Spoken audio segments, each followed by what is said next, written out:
तेरा वचन मेरे पाँव के लिए दीपक है और मेरे मार्ग का उजियाला है।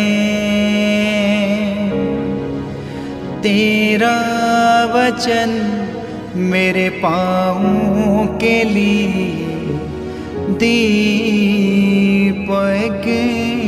है। सर्वशक्तिमान पिता, पुत्र और पवित्र आत्मा के नाम में आमीन। ख्रिस्त में मेरे प्यारे भाइयों और बहनों, प्रभु यीशु मसीह के मीठे और मधुर नाम में आप सभी को जय यीशु। आइए हम लोग आज प्रभु के पवित्र वचन पर मनन चिंतन करेंगे। आज प्रभु का पावन वचन हमें ये सिखाता, हमें ये बताता है कि मनुष्य संसार में समस्याओं से घिरा हुआ क्यों है।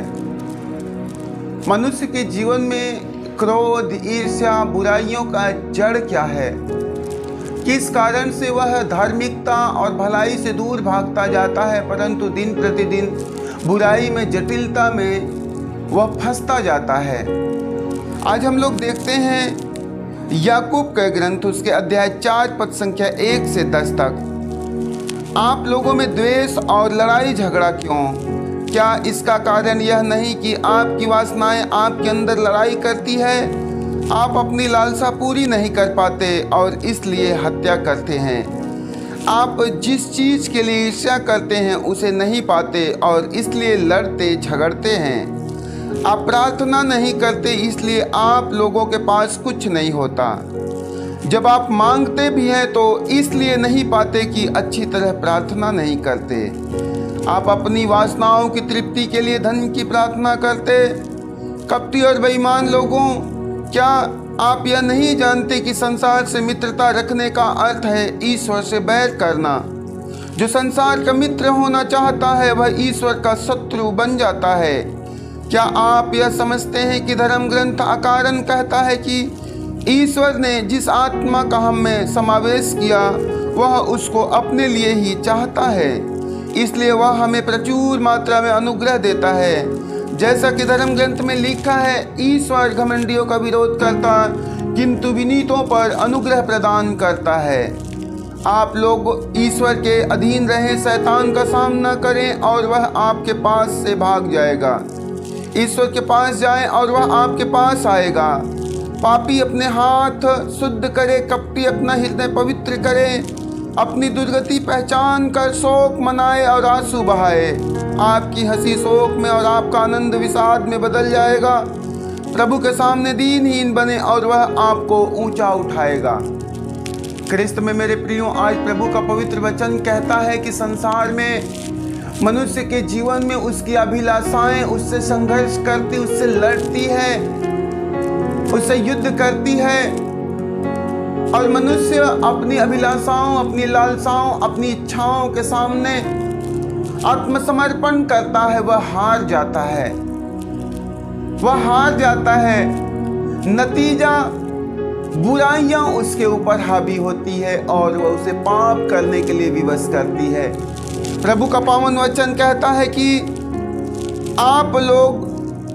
आप लोगों में द्वेष और लड़ाई झगड़ा क्यों है?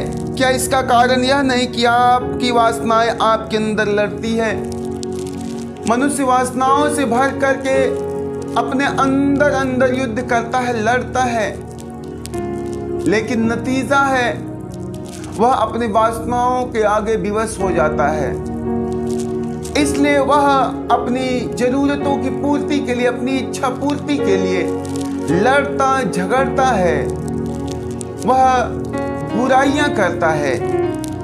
आगे वचन कहता है, आप अपनी लालसा पूरी नहीं कर पाते इसलिए हत्या करते हैं। आप जिस चीज के लिए ईर्ष्या करते हैं उसे नहीं पाते इसलिए लड़ते झगड़ते हैं। मेरे प्रियो, आज मनुष्य अपनी इच्छा पूर्ति के लिए लोगों की हत्या तक कर देते हैं, लोगों के साथ दुर्व्यवहार करते हैं। अपने अभिलाषाओं के आगे हारने के कारण वह एक दूसरे की हत्या कर देते हैं। लड़ते झगड़ते हैं। प्रभु का वचन कहता है कि आप लोग प्रार्थना करते हैं, आपको नहीं मिलता।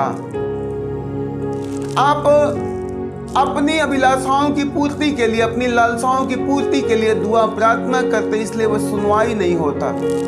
मनुष्य प्रार्थना तो करता है, प्रभु ने कहा है कि मांगो तुम्हें दिया जाएगा। ईश्वर से मनुष्य हर दिन अपनी प्रार्थनाओं और अपने निवेदनों में अपनी मांग को रखता है, अपनी जरूरतों को रखता है।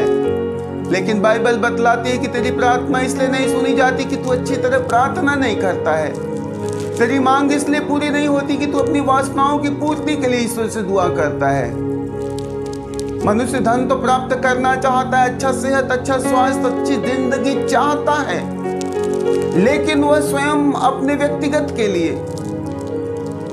प्रभु का वचन कहता है कि क्या ईश्वर आपको सब कुछ देता है? क्या परमेश्वर आपको सब कुछ देता है, लेकिन वह आपसे अपने लिए सब कुछ चाहता है? प्रभु आपको अच्छा सेहत देता है तो आपको धार्मिकता का काम करने के लिए, परहित का कार्य करने के लिए। प्रभु आपको धन संपत्ति से नवाजता है तो वह चाहता है कि आप दीन दुखियों और कंगालों, असहाय निसहायों की सहायता और मदद करें। लेकिन मनुष्य के पास धन आते ही उसके अंदर में अहंकार बढ़ने लगता है, घमंड बढ़ने लगता है। मनुष्य को अच्छा सेहत, अच्छा स्वास्थ्य मिलते ही वह बुराइयों में बढ़ने लगता है। मेरे प्यारे भाइयों और बहनों, ऐसे लोगों की प्रार्थना कबूल नहीं होगी, ऐसे लोगों की दुआएं कबूल नहीं होगी। प्रभु नहीं चाहता है कि तू कृपा से भर करके विनाश की ओर जाए। आगे हम लोग देखते, प्रभु का वचन कहता है, आप अपनी वासनाओं की तृप्ति के लिए धन की प्रार्थना करते हैं। कपटी और बेईमान लोगों, क्या आप ये नहीं जानते कि संसार से मित्रता रखने का अर्थ है ईश्वर से बैर? प्रभु ने कहा है कि कपटी और बेईमान लोगों, क्या आप ये नहीं जानते कि संसार से मित्रता रखने का अर्थ है, संसार की चीजों से प्रेम रखने का अर्थ है ईश्वर से और उसके राज्य से बैर? और प्रभु ने कहा हुआ है कि जो संसार का मित्र होना चाहता है वह ईश्वर का शत्रु हो जाता है। जो संसार और संसार के लोगों का मित्र बनना चाहता है वह ईश्वर और उसके राज्य का शत्रु बन जाता है। और वचन कहता है कि आप यह समझते हैं कि धर्म ग्रंथ अकारण कहता है कि ईश्वर ने जिस आत्मा का हम में समावेश किया वह उसको अपने लिए ही चाहता है। धर्म ग्रंथ अकारण इस बात के लिए नहीं कहता है कि ईश्वर ने जो आत्मा आपको दिया है वह अपने लिए चाहता है। मेरे प्रियो, प्रभु ने अपने पावन वचन में कहा है कि धर्म ग्रंथ में लिखा है, ईश्वर घमंडियों का विरोध करता किंतु विनीतों पर अनुग्रह करता है। जिसके अंदर में घमंड और अहंकार भरा पड़ा है, ऐसे लोगों का ईश्वर विरोध करता है। परंतु जो धर्मी है, जो नम्र और विनम्र है, परमेश्वर ऐसे लोगों पर अनुग्रह करते हैं, ऐसे लोगों पर दया करते हैं। आज जब आप जहां कहीं से भी इस बात को, इस वचन को सुन रहे हैं, आप पल भर ठहरना, अपने अंदर में झांकना। कहीं मैं तो अपनी अभिलाषाओं से संघर्ष नहीं कर रहा हूं, कहीं मैं तो अपने स्वार्थ पूर्ति के लिए ईर्ष्या, द्वेष और जलन, क्रोध, गुस्सा, घमंड में तो नहीं बढ़ रहा हूं। कहीं मेरे अंदर में घमंड तो नहीं बढ़ रहा है धन के कारण, संपत्ति के कारण, सौंदर्य के कारण, अच्छे सेहत के कारण, मान सम्मान प्रतिष्ठा के कारण, ज्ञान और बुद्धि के कारण, बल के कारण। कोई भी वजह हो सकता है आपके अंदर घमंड आने का। मेरे प्रियो, प्रभु का वचन कहता है ईश्वर घमंडियों का विरोध करता है, परंतु वह धर्मियों और विनम्र लोगों पर अनुग्रह करता है। जो धार्मिकता का काम करते हैं, जो विनम्र है, ईश्वर ऐसे लोगों पर अनुग्रह करता, उन पर दया करता है। मेरे प्यारे भाइयों और बहनों, आज सुसमाचार में हम लोग पढ़ते हैं संत मार्कुस उनके अध्याय 9 पद संख्या 30 से 37 तक। वे वहां से चलकर गलील पार कर रहे थे। ईसा नहीं चाहते थे कि किसी को इसका पता चले, क्योंकि वे अपने शिष्यों को शिक्षा दे रहे थे। ईसा ने उनसे कहा, मानव पुत्र मनुष्यों के हवाले कर दिया जाएगा। वे उसे मार डालेंगे और मार डाले जाने के बाद वह तीसरे दिन जी उठेगा। शिष्य नहीं समझ पा रहे थे किंतु ईसा से प्रश्न करने में उन्हें संकोच होता था। वे कफरनहूम आए। घर पहुंचकर ईसा ने शिष्यों से पूछा, तुम लोग रास्ते में किस विषय पर विवाद कर रहे थे? वे चुप रह गए, क्योंकि उन्होंने रास्ते में इस बात पर विवाद किया कि हम में सबसे बड़ा कौन है। ईसा बैठ गए और 12 को बुलाकर उन्होंने उससे कहा, जो पहला होना चाहता है वह सबसे पिछला और जो पहला होना चाहता है वह सबसे पिछला और सबका सेवक बने।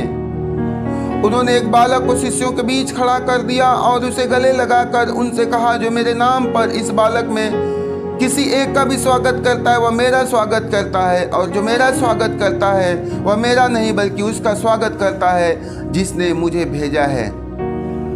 ख्रिस्त में मेरे प्यारे भाइयों और बहनों, आज संसार में मनुष्य अपनी वासनाओं, अपनी अभिलाषाओं की पूर्ति के लिए, अपने क्षणिक खुशी और आनंद के लिए सब कुछ पा जाना चाहता है। वह अपने आप को ऊंचा और बड़ा बनाना चाहता है। यही बात तो शिष्यों के अंदर हो रही थी। हम में कौन बड़ा है? हम में कौन ऊंचा है? और प्रभु यीशु मसीह ऐसे में शिष्यों को समझाते हुए कहते हैं कि तुम में से जो अपने आप को बड़ा बनाना चाहता है वह अपने आप को छोटा करे और अपने आप को सबका दास बना लेवे। उन्होंने एक छोटे बच्चे को बीच में खड़ा करते हुए उसे अपने सीने से लगाया, अपने गले से लगाया, और उन्होंने कहा कि संसार में जो कोई मेरे नाम पर इन छोटे से छोटे बच्चों को ग्रहण करता है वह मुझे ग्रहण करता है, वह मेरे स्वर्गीय पिता को ग्रहण करता है, वह मेरा पिता का आदर करता है, और ऐसा ही व्यक्ति ऊंचा उठाया जाएगा। आज संसार में लोग ऊंचा बनने के लिए खूब प्रयत्न कर रहे हैं, खूब प्रयास कर रहे हैं, अथाक परिश्रम कर रहे हैं, लेकिन प्रभु यीशु मसीह ठीक इसके विपरीत ये जवाब देते हैं। शिष्यों से कहते हैं कि जो तुम में बड़ा होना चाहता है वह अपने आप को छोटा कर ले। जो अपने आप को मालिक बनाना चाहता है वह अपने आप को दास बना ले, क्योंकि जब तक मनुष्य का मनोभाव नहीं बदलेगा, उसका स्वभाव नहीं बदलेगा, वह ऊंचा नहीं किया जा सकता, वह ऊपर नहीं उठाया जा सकता। आज जब आप प्रभु के वचन को सुन रहे हैं, आप अपने अंदर में इस परिवर्तन को जरूर लाना। प्रभु ने कहा है कि क्या तुम लोगों ने नहीं सुना है कि संसार से मित्रता रखने का अर्थ है ईश्वर से बैर। जो संसार का मित्र होना चाहता है वह ईश्वर का शत्रु बन जाएगा। इसलिए मेरे भाइयों और बहनों, हमें ईश्वर का बैरी या विरोधी, ईश्वर का शत्रु नहीं बनना है। हमें ईश्वर से प्रेम रखना है, हमें उनका मित्र बनना है, और इसी में हमारा कल्याण है, इसी में आपका कल्याण है। क्योंकि बाइबल में अभी हम लोगों ने प्रभु के वचन को पढ़ा, परमेश्वर घमंडियों और अहंकारियों का विरोध करता है, उनको नाश करता है, परंतु जो नम्र और विनम्र है, जो विनीत है, ऐसे लोगों पर प्रभु दया करता है।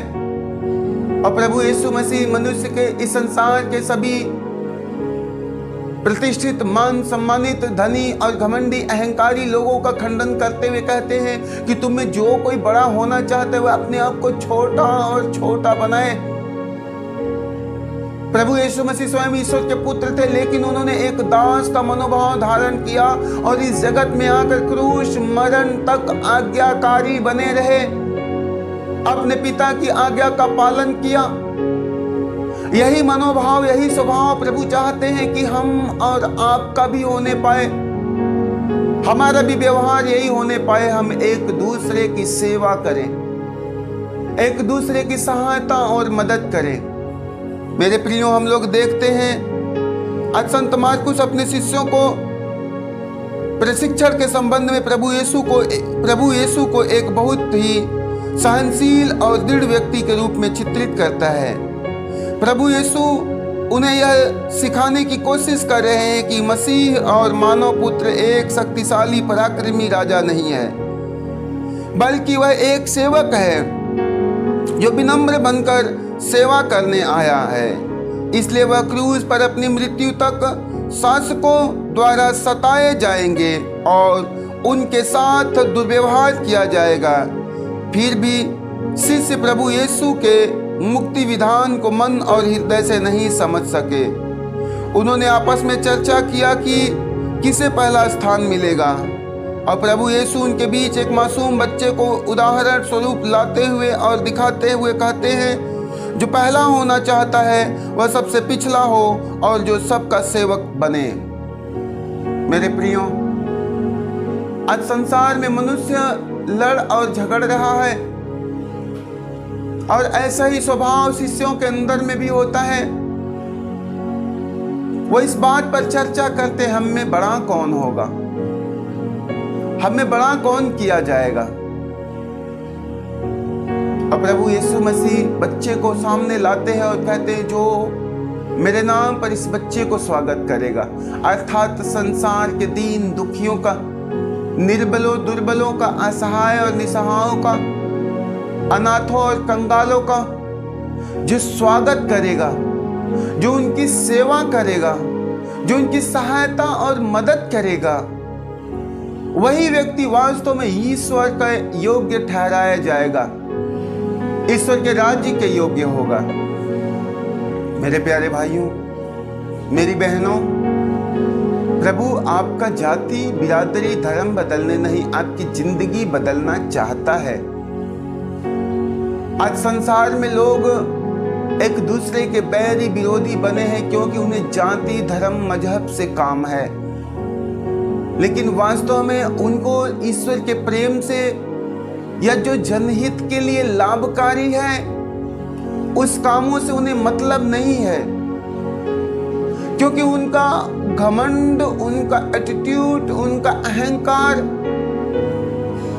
उन्हें इस बात को स्वीकारने के लिए तैयार नहीं करती कि वास्तव में ईश्वर का प्रेम ही सर्वोच्च और सर्वशक्तिमान है। समस्त संसार को एक सूत्र में बांध कर रखने का यदि कोई उपाय है, कोई अस्त्र और शस्त्र है, तो वह है प्रेम। और आज प्रेम ही समाज से खत्म होता जा रहा है। लोगों के अंदर में घमंड बढ़ता जा रहा है, अहंकार बढ़ता जा रहा है, किसी को अपने सुंदरता के प्रति, किसी को अपने सामर्थ्य के प्रति, किसी के अंदर अपने धन संपत्ति के प्रति, तो कोई है जो अपने धर्म, अपने मजहब के प्रति घमंड में बढ़ता जा रहा है। परमेश्वर कभी नहीं कहता कि कोई घमंडी व्यक्ति ईश्वर के राज्य में जाएगा। आप जाति, धर्म, मजहब के नाम पर लड़ और झगड़ करके आप अपना ही नाश, अपना ही बर्बाद करते हैं। प्रभु ने कहा है, आप अपनी अभिलाषाओं की पूर्ति के लिए लड़ते और झगड़ते हैं, आप प्रार्थना करते हैं लेकिन फिर भी कुछ नहीं पाते हैं। क्यों नहीं पाते? उसका मूल कारण क्या है? उसका असली वजह क्या है? मेरे प्रियो, अपनी इच्छा की पूर्ति। और प्रभु यीशु मसीह ने अपने पावन वचन में कहा हुआ है कि तुम सबसे पहले ईश्वर के राज्य की खोज करो और उनकी धार्मिकता का पालन करो, बाकी सब कुछ तुमको यूं ही मिल जाएगा। आपको ईश्वर के राज्य की खोज करने की आवश्यकता है और उनके धार्मिकता के कामों को पूरा करने की जरूरत है। मान, सम्मान, प्रतिष्ठा, धन और संपत्ति आपके पीछे पीछे चलेगी। प्रभु का वचन कहता है, आज जिस धन के लिए आप परिश्रम करते हो कि मेरे पास आ जाए, मेरे भंडार भर जाए, मेरे प्रियो, जब आप प्रभु के पीछे पीछे चलने लगेंगे, वह धन आपके भंडार में आने के लिए प्रयास करने लगेगा। आप एक अच्छा सेहत, अच्छा स्वास्थ्य पाने के लिए इलाज कराते, उपाय कराते हैं। आप प्रभु की इच्छा को पूर्ति करना, उसके राज्य की खोज और धार्मिकता का काम करना, अच्छा सेहत, अच्छा स्वास्थ्य आपके पीछे पीछे चलेगा। आप सबसे पहले ईश्वर के कार्य को करना, बाकी सारी चीजें आपके पीछे पीछे चलेंगी, वह अवसर ढूंढेंगी आपके जीवन में काम करने की। आपको परमेश्वर सारे अनुग्रह से भर देगा, सारे दया से भर देगा, क्योंकि प्रभु ने कहा हुआ है कि वह धर्मियों और विनीतों पर अनुग्रह करता है, वह उन पर दया करता है। जो व्यक्ति धर्मी है, जो नम्र और विनम्र है, ऐसे लोगों पर ईश्वर दया करता है, ऐसे लोगों पर परमेश्वर करुणा करता है। मेरे प्रियो, आज अपने स्वभाव को परखना, अपने व्यवहार को परखना। क्या मैं इस संसार में बड़ा होने के लिए मेहनत कर रहा हूं? क्या मैं इस संसार में अपने आप को एक सम्मानित व्यक्ति बनने के लिए मेहनत कर रहा हूं? यदि ऐसा कुछ है तो आज से ऐसे स्वभाव को छोड़ना। प्रभु का वचन कहता है, जो धर्मी है ना, जो धार्मिकता का कार्य करता है ना, उसे दुख तकलीफों और यातनाओं से, अपमानों से गुजरना पड़ेगा। उसकी निंदा की जाएगी, उस पर अत्याचार किए जाएंगे। और जिस व्यक्ति पर अत्याचार किया जाएगा, प्रभु कहता, धन्य हो तुम जो मेरे कारण सताए जाते हो, क्योंकि स्वर्ग राज्य तुम्हारा ही है। जब आप धार्मिकता का काम करते करते सताव सहते, अत्याचार सहते, याद रखना आप ईश्वर के राज्य के लिए तैयार किए जा रहे हो। इसलिए अपने आप को परखना, भलाई के काम में आगे बढ़ना, सारे घमंड से बचना मेरी बहनों, मेरे भाइयों, सारे बुराइयों से बचना। सारे समस्याओं का जड़ है मनुष्य का पाप, उसका घमंड, उसका अहंकार। प्रभु ने कहा है, घमंडी व्यक्ति अपनी जिंदगी में सदा बुरे दिन देखेगा, देखेगा, देखेगा, देखेगा। याद रखना, आपके अंदर यदि स्वभाव है तो आप लाख दुआ करो, लाख प्रार्थना करो, आपकी ना तो प्रार्थना की सुनवाई होगी, ना आपके दुआओं का उधर से कोई उत्तर आने वाला है। लेकिन जिस घड़ी आप अपने बुराइयों का त्याग करते हो, आप अपने घमंड को छोड़ते हो, अहंकार को छोड़ते हो, और उस घड़ी ईश्वर से दुआ प्रार्थना करते हो, प्रभु का वचन कहता है, ऐसे में आपकी प्रार्थना कबूल की जाएगी और ईश्वर की बरकत, उनकी आशीष आप पर और आपके घराने पर आकर के ठहरेगी। आपके हालात, आपकी परिस्थितियां बदल देगी। तो आज सारी भली और उत्तम वस्तु आपके हाथों में है। सब कुछ प्रभु आपके हाथों में दे देता है। प्रभु कहता है, मैं तेरे सामने भलाई बुराई, जीवन मृत्यु सब कुछ रख देता हूं, और मैं तुझे इस बात की आजादी देता हूं कि तुझे जो उचित लगे तू चुन ले। आज प्रभु आपसे कहता है कि तुझे जो चाहिए तू ले ले। यदि तू अपने लिए विनाश चाहता है तो तेरा घमंडी जीवन, सांसारिक जीवन, संसार से और संसार की चीजों से मोह माया काफी है। लेकिन तू चाहता है कि तुझ पर दया बरसे, तुझ पर कृपा बरसे, तो इन सारे बुराइयों को, अपनी अभिलाषाओं को त्यागते हुए हमें ईश्वर की ओर लौटने की जरूरत है, और प्रभु ऐसे लोगों पर दया करता है। मेरे प्रियो, आइए हम लोग आज प्रभु से प्रार्थना करेंगे। आप रोगी हैं, बीमार हैं, दर्द में हैं, पीड़ाओं में हैं, चिंताओं में हैं, गरीबी में हैं, आर्थिक तंगी में हैं, बेरोजगारी में हैं, नाना प्रकार की समस्याओं से जकड़े हुए आज अपने आप को जांचते और परखते हुए प्रभु से प्रार्थना करना। हे सर्वशक्तिमान प्रभु, हम आपको धन्यवाद देते हैं मेरे पिता। आपने अपने पवित्र वचन में कहा हुआ है कि घमंडी और अहंकारी व्यक्ति सदा अपने जीवन में बुरा दिन देखेगा, परंतु जो नम्र और विनम्र है वह ईश्वर की कृपा का पात्र ठहराया जाएगा। मेरे प्रभु, आज हमारे जीवन में जो समस्याएं, जो परेशानियां हैं, कहीं न कहीं से यह हमारे ही पाप के कारण, पापी स्वभाव के कारण है। आपने कहा कि मैंने तेरे गलतियों, तेरे गुनाहों के कारण तुझे मारा, तुझे घायल किया, और मैं ही तुम्हें चंगा करूंगा।